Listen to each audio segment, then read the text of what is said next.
again दोस्तों. Today we are here with Adarsh Sarkar. Adarsh hails from Silchar, Assam, and he fetched All India rank 300 for CDS OTA this time, and he got recommended in his first attempt from 18 SSB Allahabad. So today we'll try to explore how he prepared for his written exam as well as how to get recommended in first attempt. Alright दोस्तों, so the first question Adarsh to you is कि यार I mean West Bengal is a place और तू असम में रह रहा है, West Bengal आसपास में है, तो मतलब इस region में generally I mean we don't find any good institutes. तो question is कि तूने prepare कैसे करा for your written exam? Okay, so firstly, hello everyone, I am Adarsh. तो starting with कि कैसा मैंने written का prepare किया. So firstly पहले बोल देता हूँ जैसे overview कि मैंने written के कितने attempt दिए. तो total I would say I had given around 3 to 4 attempts. तो first attempt जो मैंने दिया था written का वो था CDS 2 2022. So there was like a dummy attempt. I was in Bangalore. I was in I guess second year of my college I guess. हाँ.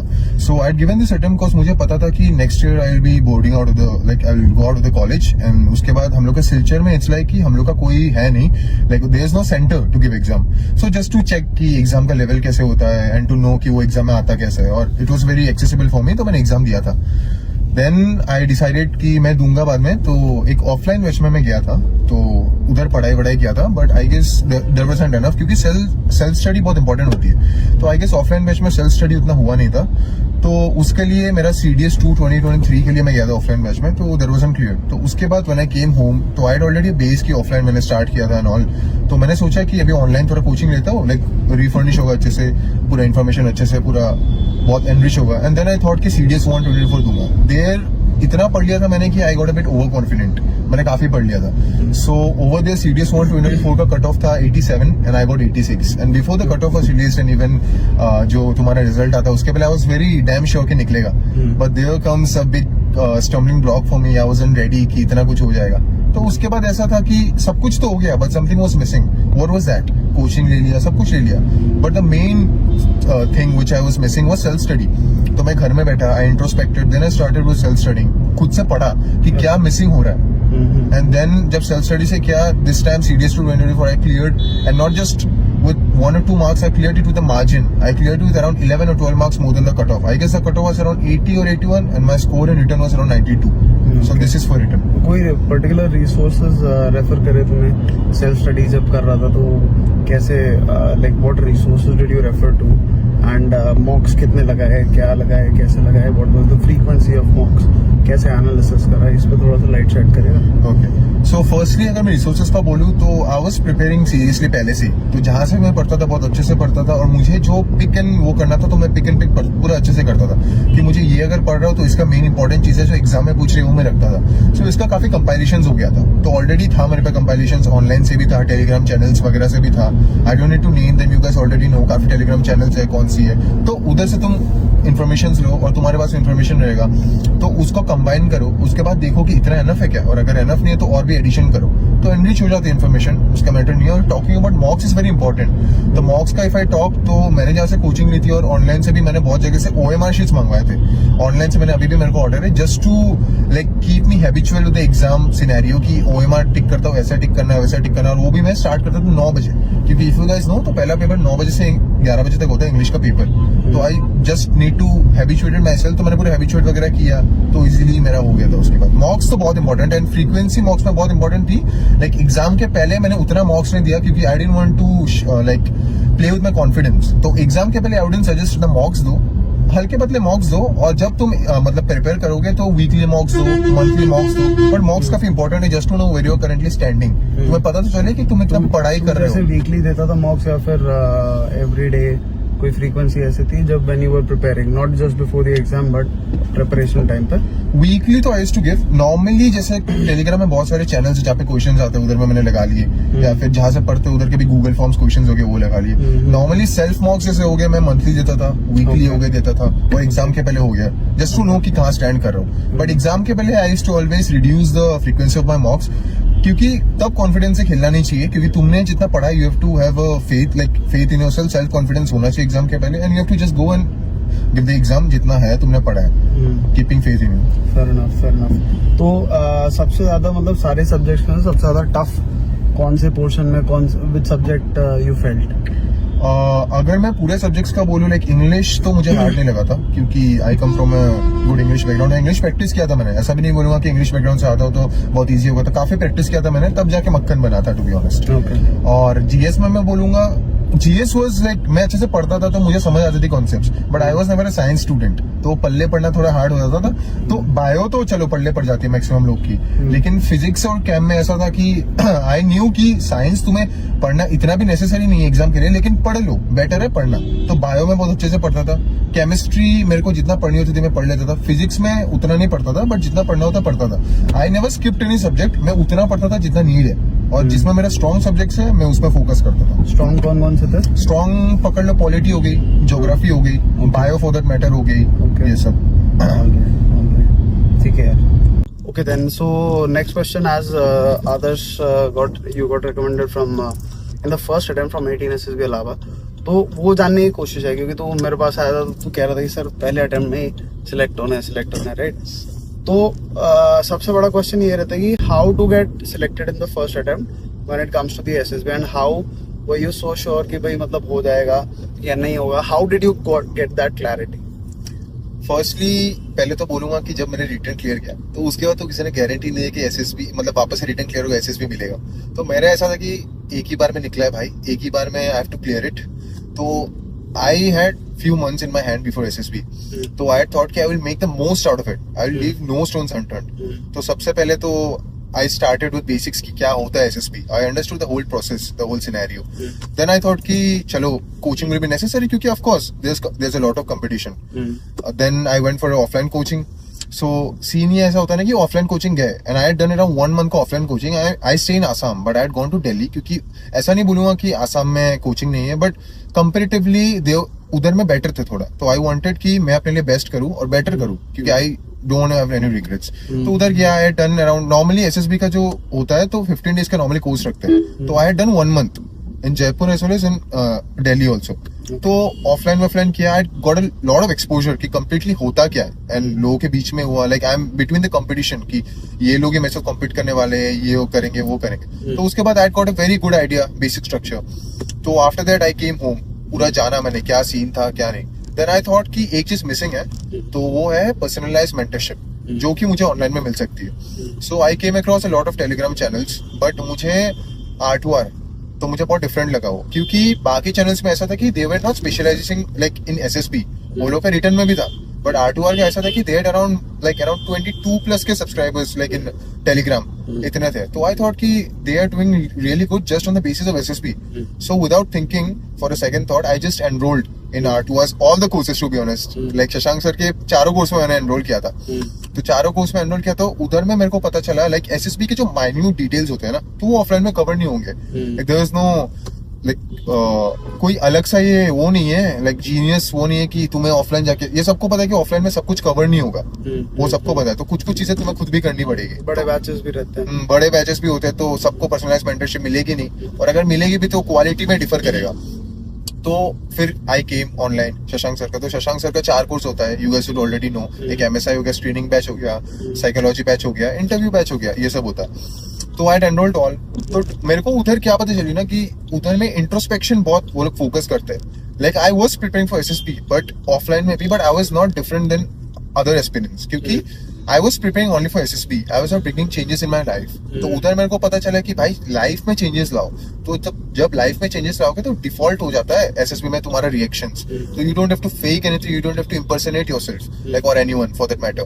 तो उधर का जो उन्होंने स्ट्रक्चर था दैट एक्चुअली हेल्प्ड मी, क्योंकि जो ग्रास रूट लेवल का इंप्रूवमेंट होता है ना, वो ऑनलाइन में होता है मेरे हिसाब से. ऑफलाइन में उतना नहीं मिलेगा तुम्हें. तो ऑनलाइन में सर को भी पता है, like sir had already transformed his structure course के multiple times. Right. So आदर्श, इंटरव्यू बैच में आपने क्या सीखा हमारे यहाँ पे? तो पहली बात इंटरव्यू में ऐसा होता है ना कि पीपल, उनको खुद का बहुत कुछ नहीं पता होता, तो वो खुद का पता करने भी आते हैं कि एग्जैक्टली क्या हो रहा है. तो सेम वाज विद मी कि I thought I knew everything about my self, but when I came interview batch में तो it was eye opener for me. मेरे को बहुत कुछ पता चली वो स्ट्रक्चर से. तो अपेरेंटली ऐसा स्ट्रक्चर था कि it is very different then other institutes. तो उन्होंने स्ट्रक्चर में ऐसा फोकस किया था कि उन्होंने पूरा OLQs पहले कास्ट आउट किया. OLQs में ऐसा था कि लाइक 15 OLQs है, जस्ट एज वी नो, तो ऐसा था कि टोटल OLQ जैसे फर्स्ट OLQ होगी तो उसमें मैम ने जैसे बोला कि हमें करना है कि इस OLQ में तुम सोचो कि तुम्हारे लाइफ से तुमने ऐसा क्या किया, like go back to your life and just think what did you do you fit in that category, have you done something in that OLQ particularly, जैसे डिटर्मिनेशन हो गया, so what have you done in determination, तो I thought कि ये चीज मैंने किया, वो चीज मैंने किया, तो उसके हिसाब से इंटरव्यू का था। और इंटरव्यू में और एक बहुत चीज होती है ना कि लाइक बहुत जगह में होता है कि they do it for money purposes और उतना फोकस नहीं करते, बस इस इंटरव्यू में तो बहुत था, क्योंकि आई स्टिल रिमेम्बर मेरे मॉक इंटरव्यू में आई वाज सीट की आई आस्क्ड द फैकल्टी कि am I ready for it, तो द फैकल्टी सेड कि you are still like this time you become a candidate, तो ऐसा I heard from the faculty, तो I thought कि इतना मैंने किया but still they are saying कि, तो I thought कि बहुत improvements अभी भी बाकी है, तो just think कि, और ये SSB की 1 महीने पहले था, तो there was also about it। और अगर इंटरव्यू का बात करूँ तो जो भी डाउट्स होता है ना इंटरव्यू में, तो you are not able to clear everywhere, but ऐसा होता है कि इधर में you are able to clear everything, क्योंकि हमेशा आके सुबह बैठोगे तो हमेशा सब कुछ ना कुछ क्लियर होना ही है, and it's very centric around SSB, ऐसा नहीं कि नॉर्मल इंटरव्यू से या फिर वो कुछ है, तो OLQs के सेंट्रिक है। सो आई जस्ट से कि इंटरव्यू जब मैंने दिया था तो I had been to a lot of mock interviews before, but ऐसा मेरे को फीडबैक कहीं मिला नहीं था। ऐसा था कि every threadbare concepts, every threadbare qualities in me were spoken out there कि तुम में ये प्रॉब्लम है, तो I had received like a lot of reviews। I would just say कि क्या reviews था, there are positives, there are negatives। I like to share few reviews। Firstly था कि don't bring those questions which are not asked। तो ऐसा था कि एक CIQ पूछा था फैकल्टी ने, I had said about polity, उसमें मतलब पॉलिटिक्स लेके पूरा Rajya Sabha seats and Lok Sabha seats वो बोल दिया था। I got a bit perplexed there, और मेरे को पता नहीं था कि वो पूछा ही नहीं था question, but I had said। और जैसे certain reviews I just list out, जैसे ग्रेस्पिंग में मेरी कुछ प्रॉब्लम थी, CIQ जैसे आई सेड, उसके बाद जैसे स्काउट्स एंड गाइड का पूछा था, but I started criticising on it and I didn't stick to the question, जो पूछा था उसमें नहीं बोला था, just like the first point. And few of the positives I would like to say like in the interview which were highlighted to me, जो था कि responsibility was clearly visible, as the interviewer didn't need to ask the questions about responsibility, जो OLQ था तो उसमें पूछा ही नहीं, क्योंकि उनको दिख रहा था इंटरव्यू से पूरा जस्टिफाइड था कि मेरे में रिस्पॉन्सिबिलिटी है, वो फैक्टर है, तो उसमें उन्होंने क्वेश्चन मारा ही नहीं, तो ऐसा होता है, इट्स वेरी टेक्निकल। उसके बाद बोला कि I have a very positive and professional competency, like I enjoy competition, healthy competition, and also they highlighted I have empathy, I have good communication skills. My communication skills are good as per the faculty. It's very good as per the faculty, and knowledge part was also good. It was well to do. And I was always up for things. Like I was never like कि ये नहीं करना, वो नहीं करना. I was always active. I was always there. And it's very ideal. Like good. Like at times I become a bit impulsive. So that was highlighted as my negatives. That always I shouldn't be impulsive. At times I should think more and then decide as per the need and the scenario. And अच्छा आदर्श, एक और चीज, जैसे single child, you been a single child, right? So and when you came, तो मतलब एक feeling आती थी that you are quite headstrong, is what I believe, right? That's the word I would use, headstrong in the sense कि मतलब ये decide कर लिया तो करना है, राइट? डिटर्मिनेशन की बात करो, sometimes it might come across, majority of time it comes across as determination, but at times it also comes across as like dominating at point, right? तो जैसे GD में तेरे को इसकी वजह से आई थिंक थोड़ा सा इश्यूज हुआ था, तो हाउ डिड दैट हैपन कि what exactly was happening because of that, and how did you circumvent that? How did you work on it? Feedback क्या मिला उस पर थोड़ा सा अगर लाइट शेड कर देगा तो। Okay, so starting मैं बोलूँगा like I'll start from my childhood itself. Yes, I am a single child and rightly said by sir that I am strong-headed because we don't have any option, because I am a single child, my mom is a single mother, because we have to be headstrong. अगर हम नहीं करेंगे तो mummy के लिए कौन ही करेगा? So it's like कि unlike other parents, my mom was really a giving nature person. Like my mom used to care to the extent she needs to care. And the main thing, she had trust in me and I never broke her trust. So that is there. And talking about how this affected my preparation or how this impacted in my SSB, I would say, yeah, this had both negative as well as a positive impact. Firstly, when you become headstrong or when you are dominating, it improves your confidence. It builds your confidence, no doubt. At the same point of time, when you are you're a bit dominant or you have a dominance in nature, so what will happen? Team members will have a icky attitude towards you. they won't behave with you well, or they won't be thinking that you are reliable. So what you have to do is you have to tone down. As I just shared my few experiences of interview lately, like what are the reviews that I got, the most important review that I got from the faculty was that my personality used to come a lot stronger. Like it was a strong personality. So it was said by faculty that I had to tone down a bit for SSB, or not for SSB, in life as well. Because इतना adjusting according to the group वाली बात होती है ना कि like you know when you're working it's like the group, the needs of the group have to be prioritized before individual needs. Exactly. Right? So, at some point. Yes. It's like if you want to run faster, you run alone. If you want to go far, go with a group. Walk. That's how it works. So it's like, and when you're going for SSB, right? It's like you have to bring changes, and you're going for the whole job profile talks about teamwork. So if you're not a team player, will never be recommended at the first place. So as per the whole team and as per your life, you should have to like tone down your dominancy. Because the real dominancy comes when you show teamwork and people behave with you and people follow you. It's not when you show dominancy. And it's not when you show dominancy and people are not following you. That dominancy takes you nowhere. So you have to understand the whole scenario and you have to speak as per the requirements. Fair enough. तो इससे related तेरे को क्या feedback मिला, और what were the techniques that you learned कि like you know, let's say for example if I want to gel well with the group, right? So what techniques should I mean I'm not saying कि तेरा gelling नहीं हो रहा था, because I'm aware कि off the ground तेरा काफी gelling हो रहा होगा, right? But उसके अलावा जब इसमें testing में घुसते हैं, so what were the key techniques that you were utilizing in order to like you know win the trust of the group? Firstly, when I had entered sir's course, there was one thing which was taught by us. It was cheat vote motto, and it teaches us that your self comfort comes last. That's how the army works. That's how the whole organization works. And that is the exact motto which I followed in SSB. It's like at times I used to say my own part in discussions, in GP, everywhere. But at the same point of time, I used to take a step back and I used to let people talk. Because I still remember in our orientation, sir had told, leader is not one who always leads. Leader is also one who always bridges the gap between poor and the rich.